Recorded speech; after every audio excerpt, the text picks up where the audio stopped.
Hello everyone, my name is Cherie, and this week I decided for thrills and excitement. So what is a thriller?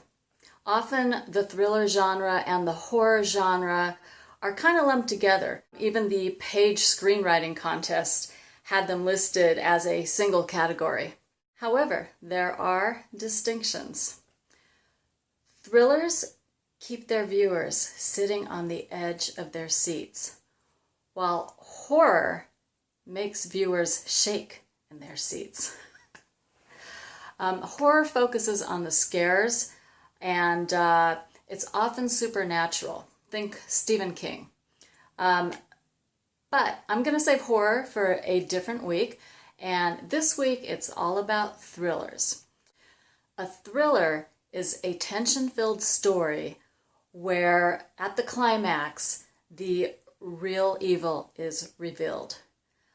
There's usually a mystery to be solved. There's usually a chase. Also, cover-ups, red herrings, plot twists, and cliffhangers. The thriller is usually a villain-driven plot, presenting obstacles that the protagonist must overcome. Think Dan Brown. So here they are, the thrillers I watched this week. Going in alphabetical order, the first movie is The Butterfly Effect from 2004. This is a sci-fi thriller starring Ashton Kutcher, and the main device is time travel. In it, Ashton Kutcher's character attempts to alter the future by changing the past. It's really kind of an icky, sad film. I didn't really like it. I didn't like the beginning. I did become more interested as the movie went on and everything was paying off at the end. But I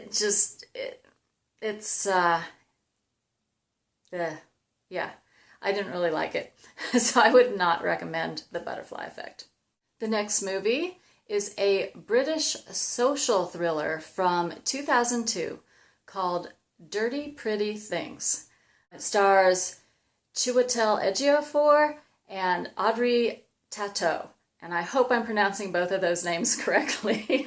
Do not let the seductive poster fool you, okay? It's Audrey Tautou does not look like this in the movie, and it's a really hard film about the lives of immigrants in London.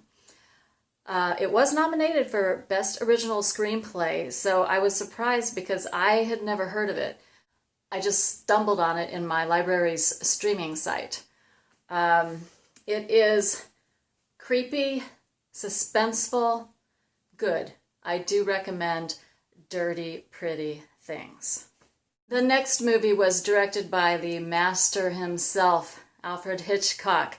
This is from 1938. It's called The Lady Vanishes.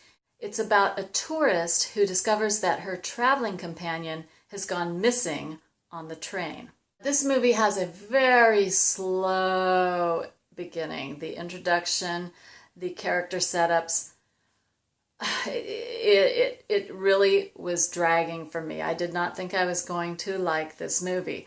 They had bits of character comedy that were like bits of sitcom. But as soon as they got on the train, this movie took off. And I think it's a really good thriller. You just have to slog through like the first third of the movie. Patriot Games from 1992.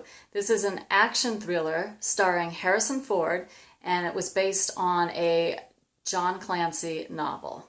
It's a wholly forgettable revenge movie.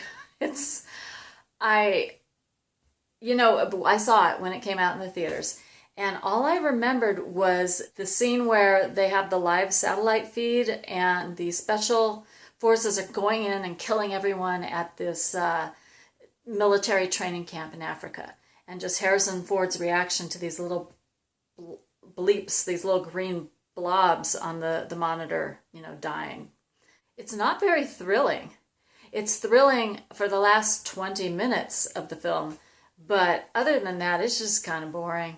and I've already forgotten most of it again. The next movie, and the reason I decided to do this video, because I purchased it and I now own it on DVD, Red Eye from 2005. This is an action thriller directed by horror meister Wes Craven.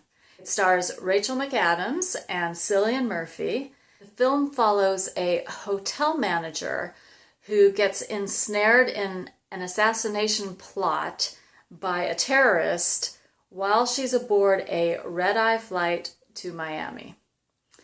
There is great chemistry between the two leads. There are fun supporting characters. Rachel McAdams is no damsel in distress, but someone who uses her brain to save herself. It's just great. I thoroughly enjoy this movie. Red Eye. See it. The next film is Swordfish from 2001. It's an action thriller starring John Travolta, Hugh Jackman, and Halle Berry. It's about an ex-con computer hacker forced back into crime. It's, forgettable plot. I've seen it twice, and I've already forgotten it again. And the final film is Training Day, also from 2001. This is a crime thriller starring Denzel Washington and Ethan Hawke. It follows two LAPD narcotics officers over a 12-hour period. Washington's unhinged performance won him a Best Actor Oscar. It's a great script, great characters. I've seen it twice. It's really good, although it's another rough one. It's one of those ones where you see it, you appreciate it, and you don't necessarily want to see it again. I watched it a second time just because I was making this video and someone had given me their DVD copy. So, but yeah, it was really intense movie. This is a good thriller.